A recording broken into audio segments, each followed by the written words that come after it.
What's up, YouTube? It's your boy back with another one. Guys, in today's video, we want to talk about African culture versus European culture and why certain things make sense while others don't.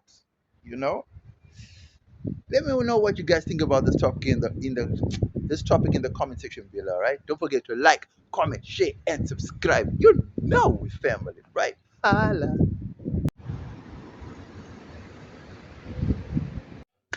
People, people. Africa had its own identity. Africa has its own traditions and culture. And Africa, Africa ran smoothly on these principles and these traditions, right? Intercolonization, everything changed, right? For the better, so we might say. So let's look at this certain scenario, right? What is European culture based on, right? What is African culture based on? What does European culture cater to? What does African culture cater to? You see, those are the two fundamental questions we need to look at. So, in the old days, Africans did things in a backward manner, right? Uncivilized way, barbaric ways. They were savages, as we would call, right? For many years, for many decades. And because of power, media control, because of propaganda, because of people that are able to control narratives, right? It put Africa at a disadvantage and it really put Africa in a bad light, to be honest, right? Now, why am I saying this? You see, African cultures catered to the entire population, the entire village, the entire communities. Whereas European culture caters to families. It does not cater to entire populations. It does not cater to entire communities. There are certain guidelines where Europeans will cater for an entire community, and that mainly comes in the form of safety and security. Other than that, each family fends for itself. For example, if you go to most white areas, right, or most white cultured areas, right, most of the time the neighbors, yeah, they give each other hell, but they don't go around borrowing sugar, salt. There's no sense of community. The only time there's a sense of community is if something tragedy happens or something tragic happens, right? And they all come out. Oh, what happened? What happened? Oh, we need to have medicine. We need to have the. You understand what I mean? But for the most part, white neighborhoods, rich neighborhoods, Western neighborhoods are damn quiet. Everyone is in their own spaces. They're doing their own things. They're doing their own things. Right. Transfers that to black communities and black culture. Everyone is out in the streets. People do things almost like in a communal way. You understand what I mean? If I have bread but I don't have eggs, I'm gonna go next door and I'm gonna buy an egg, which sounds weird to the Western culture, right? How do you can borrow an egg? You can just go to the shop and buy eggs, right? I don't. I have water and I have tea bags, but I don't have sugar. So what I'm gonna do? I'm gonna take my teaspoon or tablespoon to the neighbor's house and go and borrow a teaspoon, 2 scoops, or a tablespoon of sugar. Sounds weird, right? Of course, if you're not from Africa and you live in the Western world and you raised into Western culture, it is weird, right? Then to you, it's going to come across as backward, uncivilized, barbaric, savage, right? Okay, cool.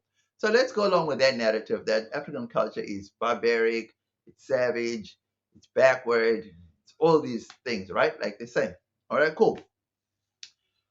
Now, our forefathers, they looked ahead. They thought about the future, actually. And it just so happens that the younger generation, as we grow into this modern age, right? We grow up being diluted, being bombarded with this Western ideology. And we buy into it because of all the flashy things it comes with. Now, African culture is not flashy by any means, not even by the stretch of the imagination. There's nothing flashy about the traditional African culture in the way that it's supposed to be, right? Now there's things that people do to zhuzh it up, you know, and with a Western touch to it, and it's not meant to be that way. But okay, we move with the times, but that's another point that really kills African culture. Now, African culture determines this, right? When they cook, right? They don't cook and then they don't cook in small little pots and they cook in big pots, right? Because they remember I said African culture caters to community. They'll put a big dish, only two dishes, a dish of rice or a dish of pap or fufu or whatever you want to call what they call it, sadza, or what else do they call it again? It's another name. Can't remember the other whatever name. So it's this maize meal that's cooked and it comes in a solid form, right? Some make it almost softish. There's what you call putu pap, which is more like bolkies, little balls, but it's basically the same concept, right? So it's this maize meal hardened looking ball that you then eat with relish. So you can eat with meat even. So that's what you call pap. You call it fufu. You call it sadza. I don't know whatever else you call it, but you know what I'm talking. It's a staple diet throughout sub-Saharan Africa. It's always this maize meal thing that's eaten with almost anything else. Okay, so there's only two dishes, and everybody's eating from those two dishes. That's community. Understand what I'm saying? That's family. That's nation. You understand? Now, what do Europeans do? You take a plate for each one out, a plate, each one gets a portion. The other one's complaining, that one's me today, difference. Africa, community,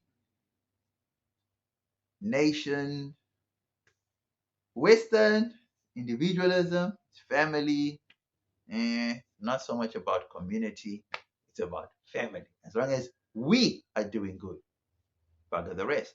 And that was the birth of capitalism.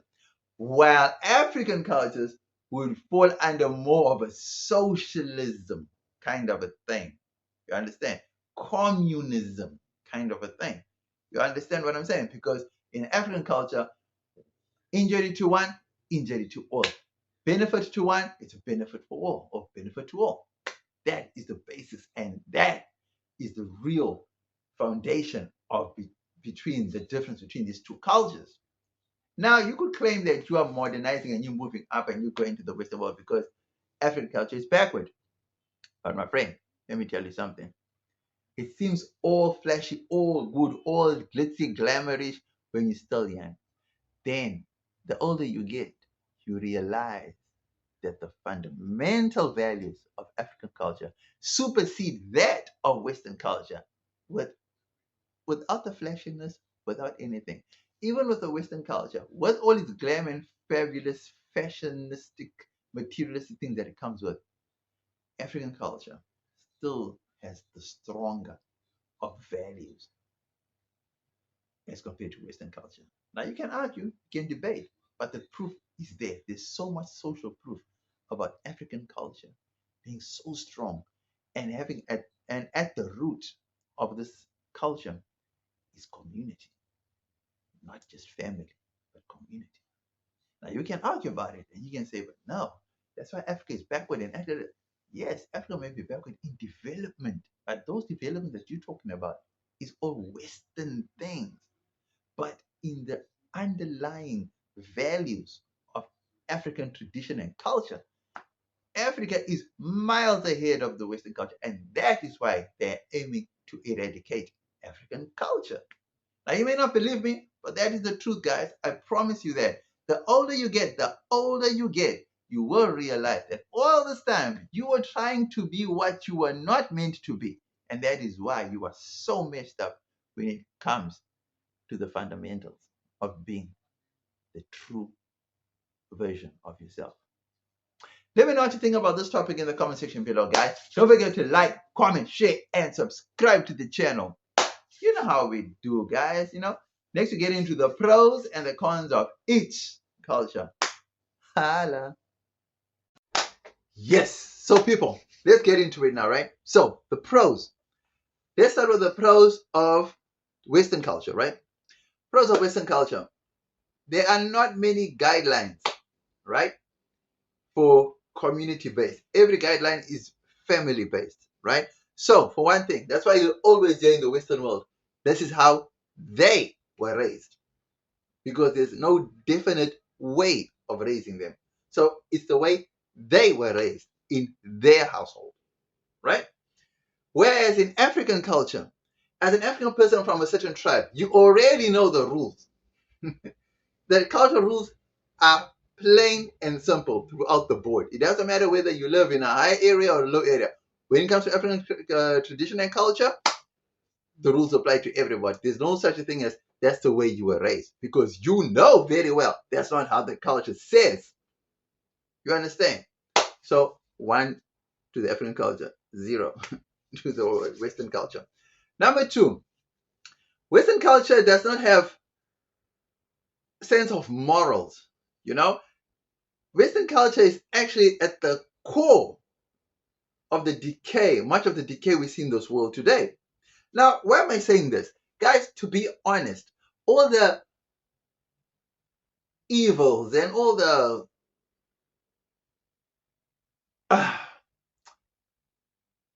degradation, the immorality,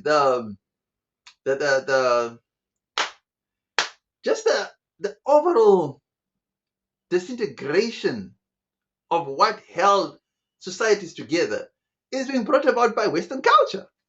I mean, people, there's so many things that happen in this world that we are now seeing as normal. They're being normalized, which in actual fact are not normal. Now you see, I could say something, for example, like the activities in the alphabet community, guys, that is just not normal. It's not normal. The Bible speaks about it. The Quran speaks about it. The Torah speaks about it. That is why I find the older generations, they don't even want to hear about it because they know it's immoral. But okay, cool. I digress, because that's a topic for a whole nother day. But that again, Western people normalizing that. Alright? That's Western culture normalizing it. Hey, each to his own, right? We're cool on that. Okay. Everything that's meant to be good in this life and this world is at the foundation, at the core of it, is African values and African culture. For example, Africa, the only mainly lived off the earth, right? African culture really came from whatever God gave us. That's what we're going to live off of.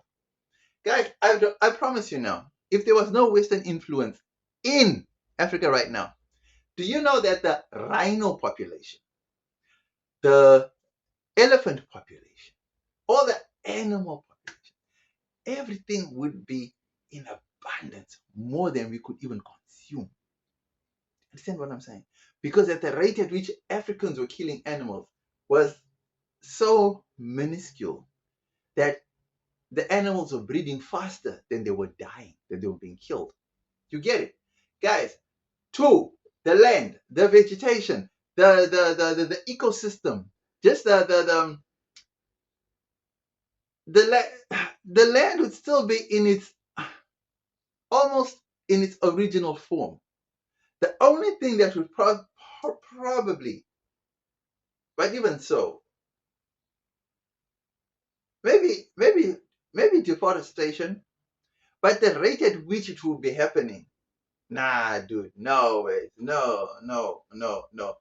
Africa has too much jungle. Africa has too much jungle for it to become like the Sahara Desert. But with the new influx of Western civilization, now we have logging. Now we have industrialization where trees are going out. Chinese people are coming in and they just Come on, Africa culture at the rate at which Africans were developing with their bow and arrows, with their spears and machetes, there was no way they could have caused deforestation at the alarming rate that we're seeing now. So once again, African culture dominates again. You see what I mean? 3, guys, when it comes just to marriage and the family structure and women and men, Western culture, bro, it's like they promote promiscuity, guys. It's like, guys, the adult entertainment industry, introduction of poles, the introduction of clubs, guys, just the music industry, just the adult entertainment industry, just the whole club scene, just the whole nudity thing, just the whole, guys, these are things that the African culture cannot fathom in its lifetime, and it's happening before their very eyes. So do you see what I mean by Western culture is so dehumanizing, so degrading, so degenerative that it makes the African culture seem like they are so barbaric and backward, and yet it's the Western culture that's bringing all these things. So the pros, like we're talking about pros, right? So the pros of Western culture, hey, they're bringing modernity, they're bringing lights, they're bringing electricity, they're bringing all these good things that makes life so much easier, right? That's a good thing. You know what I mean? Pro of African culture, it keeps you in check, it keeps you in line, it keeps you in sort of like a straight jacket, because there are certain things that African culture didn't know existed, and therefore we didn't know a whole lot of things that Western culture is bringing onto us, and that's another thing. So nice thing about African culture, it just kept you oblivious to things that you never knew that would exist. And that was a real good thing about African culture. What you didn't know was so good. You know, you don't have to worry much about anything. You know what I'm saying? But yeah, those are the pros that I can think of on the cultural differences.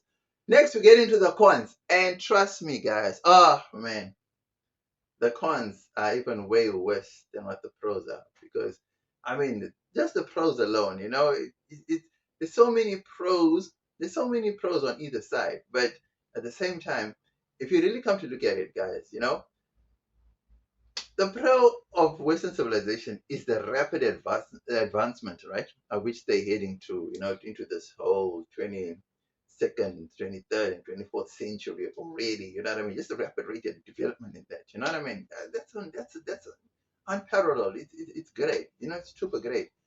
But Africans never needed that rapid advancement for anything, because Africans, they were content to live off the earth. God provided, and that was it. You know what I mean? Simple, straightforward life. Everybody was rich. You know what I'm saying? And in African culture, we never knew what homelessness was. There wasn't poverty. That's the great thing about African culture. There was no poverty because we lived as a community. Everyone had a hut. Everyone had that. Everyone built. Guys, do you know that guys had their own huts and they married wives and they didn't even have jobs? They had just one simple job to go and hunt and bring back. And when they hunted, they never hunted for a family. They hunted for the community, for the village. The village ate together. Can you get any more better pro than that? Can you?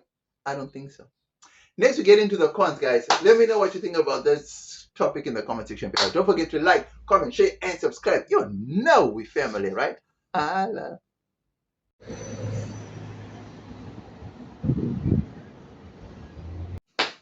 Alrighty, guys. So now we're talking about the cons, right? Cons of both sides. Number one, I always say this, right? And I love mentioning this all the time, right? Number one, Western culture is so destructive by nature. It is, because it's so individualistic, it's so family oriented, it's so central.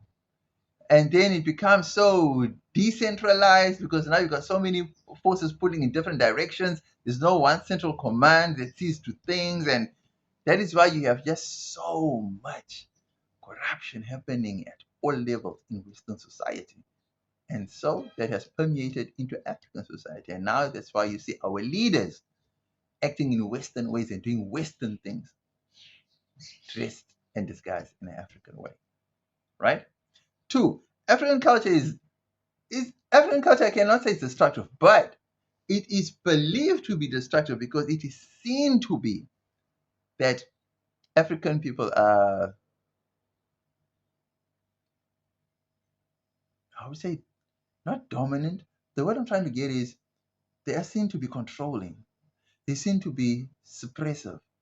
They seem to be oppressive. They seem to be, because the way the African structure is set up, man is the head of the house, man controls everything, man dictates, women follow, right? And that is supposed to be a con. I don't get it. You see, in the Western culture, man is the provider, but the woman is the leader. How does that even make sense? You tell me how. How does that make sense? Since when is the leader? Since when is the head of the home a woman? And yet there's a man in the house. Now in African culture, the man is the head of the house. He's the provider and the leader and the head of the house. He makes all the rules and decisions, and he can allow consultation, take that into consideration, and decide whether or not he's going to implement it. But in European culture, man does the provider. He goes home. He asks the head of the household, who is the minister of the home, which you would call the secretary of home affairs, or the home office minister, or the minister of home affairs. Minister of home affairs. You know what I mean? Because like he's the provider. He goes out. He gets the bacon, but the wife is the one that makes all the decisions. What culture is this? This is foreign to Africa. You understand what I'm saying? Now, if you think I'm lying, guys, African culture follows that of almost like the Islamic culture, right? Where the Muslims, in the Muslim culture, man is the head of the house, man is the provider, man makes the decisions, and the woman support whatever the man does, right? They can consult. There are times where the head of the house makes a mistake. They consult. He looks back and says, I think you're right. We do it in that way.